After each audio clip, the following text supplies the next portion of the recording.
Life is meaningful. You are real. This is quantum consciousness. Please like the video, subscribe to the channel, leave a comment below, and write a review. Join me deep inside the mystery of numbers. Come and huff a metaphysical new. See how concepts become objects and then become qualia. Join us for an episode of Quantum Consciousness. Hello, my name is Justin Riddle, and I'll be talking to you today about quantum consciousness. Welcome back to episode 4, and the topic of today is theories of quantum mechanics. So I'll be talking about the predominant theories that are out there, and then sort of going off the deep end a little bit into some of the more fringe ideas related to quantum mechanics. But really, I just can't resist. It's too much fun. Alrighty, so in the previous video, I set up the three-world model by Roger Penrose, the physical world of measurements, the mental world of subjective experiences relating to superposition, and then the Platonic world of forms, concepts, mathematics, and meaning. And this may have some grounding in the principles of entanglement. So check out episode 3 for those sort of connections and previous episodes for introducing the three-world model. So I'm going to organize today's discussion of these different theories in line with the three-world model because it sort of gives us a nice framework to go from one to the next. All right, so starting off with what I think is the most simple form of a quantum mechanical theory. This is the many worlds hypothesis. And this is sort of, in my book, the most physically constrained notion of quantum mechanics. So the idea here is that you have a quantum system. Let's use the photon as an example. And it has a wave function where it goes into multiple possible future realities. And then when you measure it, it gets reduced into one of those different possibilities. Well, in the many worlds theory, the wave function splitting out of different possible futures is entirely different parallel universes. So as the photon is heading towards the two slits, there's this unfolding of all these different parallel realities that are all coexisting and sort of splitting off from each other. And then when you measure it, the photon to be here or there, that's just because you're in that universe, right? So there's a universe where the photon goes through the left slit, a universe where the photon goes through the right slit. And if you measure the photon at the right slit, it just means that you're in that universe and not in the universe where it went through the left slit. So all of your decisions, actions, everything that happens is this forking off of all possible futures. And I think the many worlds theory is really popular in a lot of pop culture. Essentially, a lot of people hear about quantum mechanics as all these parallel universes coexisting. I personally find this a very unsatisfactory theory of reality because it essentially means that none of your choices matter. You're just along for the ride, and the house you live in, the person you're dating, the job you have, everything that you've ever done in your life is really just some random decision, and you didn't really make a decision. You're just one of these different versions of yourself, and there's all these parallel versions of yourself out there living entirely different lives. And so why would people want to believe the many worlds hypothesis? Well, essentially because you get to ignore a lot of the weirdness of quantum mechanics, right? So when you measure in the double slit experiment, there's the collapse of the wave function, where the wave function goes from this probability landscape into a specific physical reality. In the many world hypothesis, you can just ignore, the distinction between the superposition level and the measurement level and just say, oh, they're really just all the same thing. It's just this splitting off of multiple worlds. So I put this in the physical world bin because all you have is physical worlds and just a lot of them. And you get to ignore the collapse of the wave function. You get to ignore a lot of that cyclic wave function, particle, wave, particle, that cyclical nature of an evolving quantum mechanical system. And you just reduce it into essentially billions upon billions of trillions of different possible realities, and they all are realities. There's no possible realities. There's just a bunch of parallel realities. You get rid of the distinction between possibility and reality by just making every possible reality a separate reality. Okay, moving on. The Copenhagen Interpretation, and this is probably one of the most mainstream theories on quantum mechanics. And the idea here is that this is a subjective reduction of the wave function. So as the wave function evolves, the measurement comes in and it measures that wave function and it collapses the wave function. And so the measuring device is the one collapsing that wave function. What does this mean? Einstein has the famous quote, if you stop looking at the moon, does it cease to exist? And the idea here is that if we all turned our heads and didn't look at the moon, would it just go into a superposition of multiple possible realities, and then it would never really exist because it never got measured? Okay, so the idea here is that you necessarily have another system interacting with the system to force it to collapse into this or that state. And so one of the ideas core to the Copenhagen interpretation is this idea of entropy and randomness. So when you measure the system, the measuring device is making an impact on that system, and it's sort of inherently a random process because it's an environmental influence impinging on the system and then changing the system. So this gives rise to a lot of chaos where you're making a real impact on another system and they're all chaotically interacting and bumping into each other. And the theories after the Copenhagen interpretation still use a lot of these same principles, but they also allow for additional forms of collapse, which we'll get to in a second. But one of the primary ideas in the Copenhagen interpretation is this notion of entropy and randomness. And there's this entropic force in the universe where all these systems are chaotically collapsing each other. And so chaos is increasing, entropy is increasing. And in the Copenhagen interpretation, the notion of entropy increasing through time is really sort of a fundamental outcome of this viewpoint. And so to give an example of what this means, if I take an egg and I drop it on the ground and it splatters, there's no way for me to put that egg back together again. It's really just a one-directional, it's a one-way street into chaos, into destruction. And so if left unchecked, the forces of entropy, also known as the second law of thermodynamics, that entropy is increasing, is that we're going towards a destruction of the universe eventually because of all the chaotic entropic increase over time. So what's the shortcomings of this? Well, if we look around us in the universe, we see that actually the world is getting more and more complex. On the planet Earth, we're getting more advanced life forms, a la humans. If you look out in the galaxy, you see that there's this evolution of even galactic shapes.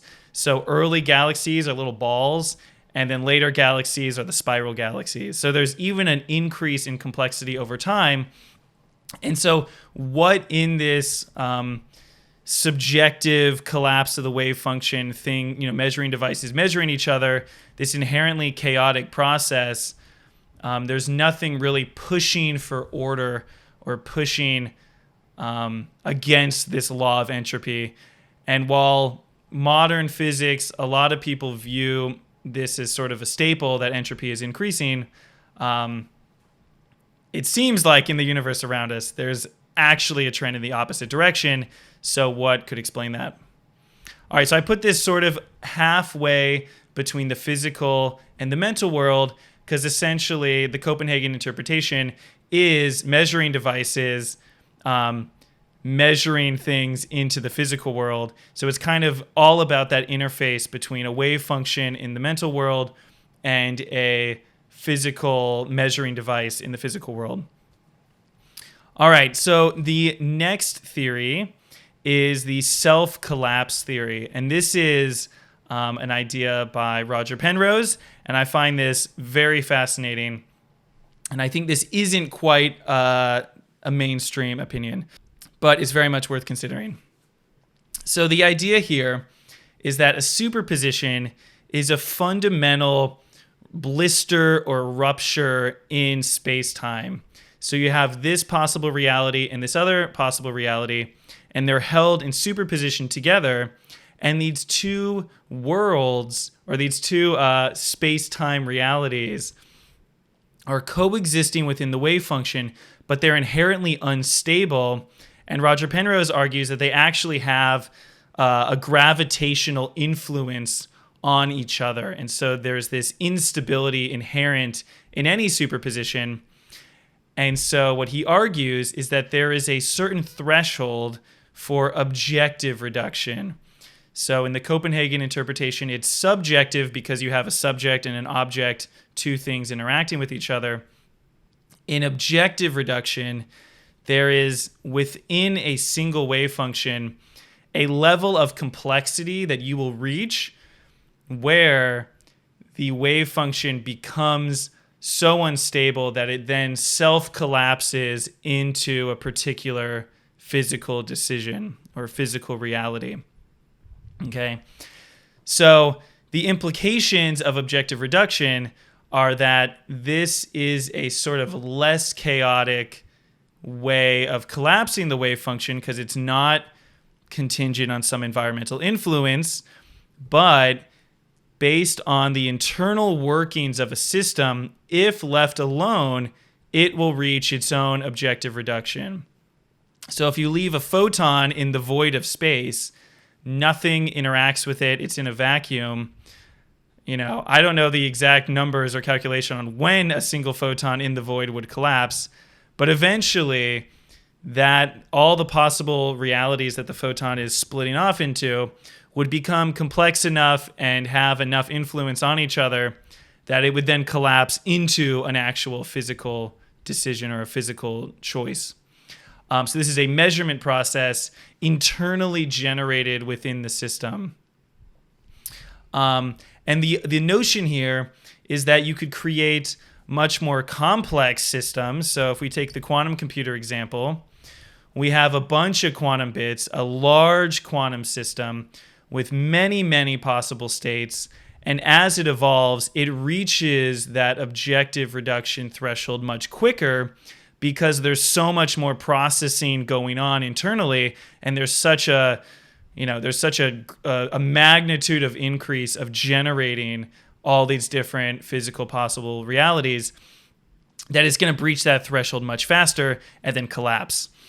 And so the idea that Roger Penrose puts forth, and this is in collaboration with Stuart Hameroff, is that in biology, there's been a push in evolution to create these quantum computers or these isolated, insulated quantum systems where they receive inputs from the environment and then they self-isolate, they form a protected region, and then the wave function evolves internally, breaches some objective reduction threshold internally, collapses down into a physical state, and then it projects that output back into the world.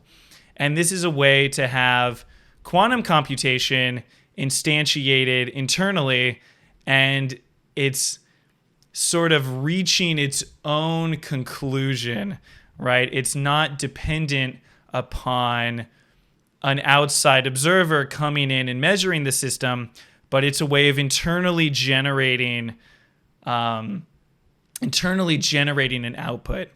And so Roger Penrose and Stuart Hameroff claim that this is the basis of consciousness, that consciousness is an objective reduction of a wave function such that in this completely sort of self-looping way, the system is able to generate all these possible realities or possible choices to be made, and then internally makes that decision and collapses the wave function. And Roger Penrose and Stuart Hameroff argue that this is a moment of consciousness. A moment of consciousness is an objective reduction of the wave function such that it's internally generated. It has that sort of self-continuity where once it collapses, the next state that evolves is dependent on the previous state. And this would give rise to a series of nows, a series of moments of experience created through this internal process. So it has a lot of the flavor of what we would think that consciousness might require. And I'm going to go more into how they think this is happening in some episodes in the future on biology. How could you instantiate something like this? But we're going to move on for now because the theory here is objective reduction self-collapse. And this is put in the mental world because it's really the most, internally consistent mental process, if you will, where you're self-collapsing your own wave function, building some computational process into the future. And one other notion that they put forth is that this is a truly low entropy process where you're taking information in, computing a future, and then selecting the best possible option based on that computational process, and then putting that output back into the environment. And this is an inherently syntropic or anti-entropy process, right? Where you're actually taking in chaotic information, computing a solution or an answer, and then outputting a solution. And so this might be some mechanism to counteract entropy.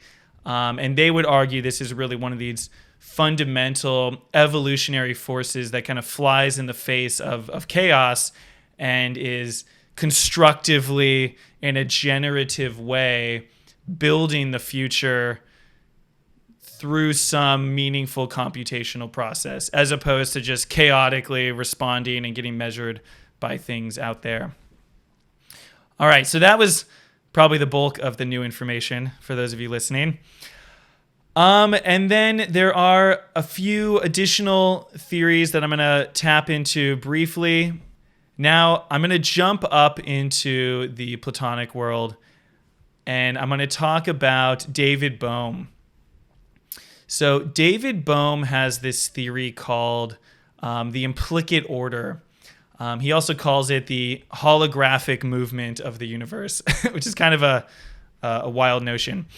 But the idea here is that there are, through entanglement, there's a bunch of hidden variables, these universal, global hidden variables. And the way of thinking about this theory is that there's just essentially a lot of information and infrastructure at this level of entanglement that is sort of unifying the whole system together. In the implicate order, all your actions are sort of going into and querying this level of entanglement.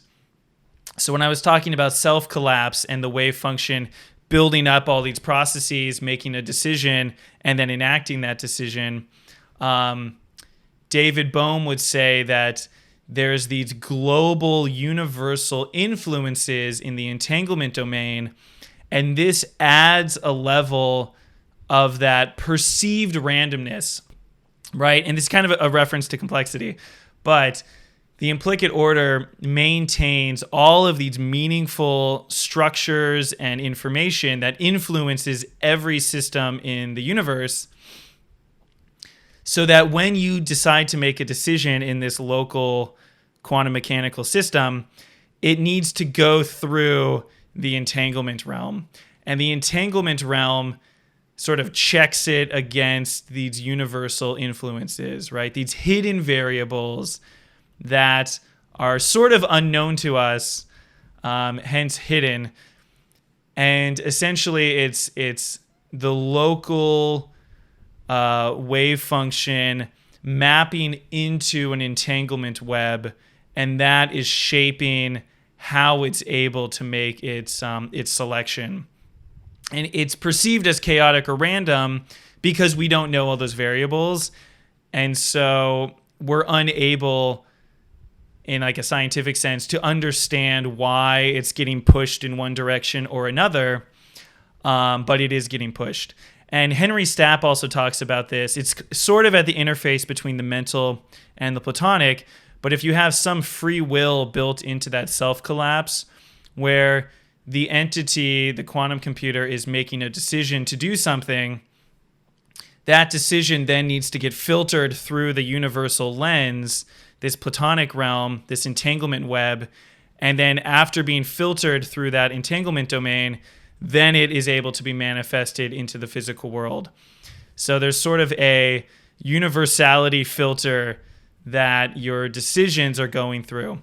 You decide, I want to do this, and then your decision then gets noticed or gets imprinted into the implicate order, and then the reality of what can actually happen from that decision then is manifested.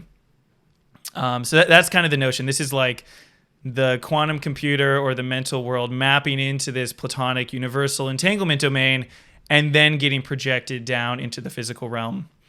And I want to mention a couple sort of out there fun theories, which I think have a meaningful implication to this. One of them is obviously Plato's world of forms. This is the idea that there are these universal truths and these universal concepts and ideas are embedded in the Platonic realm in this entanglement implicate order. Another is Carl Jung's collective unconsciousness.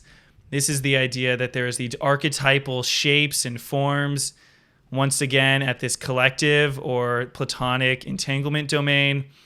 And as an individual system or quantum computer is interfacing with this Platonic world, you're tapping into these archetypal forms, these archetypal experiences, and this sort of unconscious influence where your decisions being filtered through the entanglement web are being filtered through the collective unconsciousness. And so you can imagine the collective unconsciousness is the web of entanglements. All mental entities forming these entanglements with each other create a collective, and that collective is unconsciously influencing us as our decisions are filtered through the Platonic world. And so, yeah, this is sort of a bit wacky and I think very exciting and fun. But the idea presented by Carl Jung, and I'll go into this more in a future episode, is that there's this collective influence, this arrow coming out of the mental world into the Platonic world is sort of the emergence of the Platonic from the mental.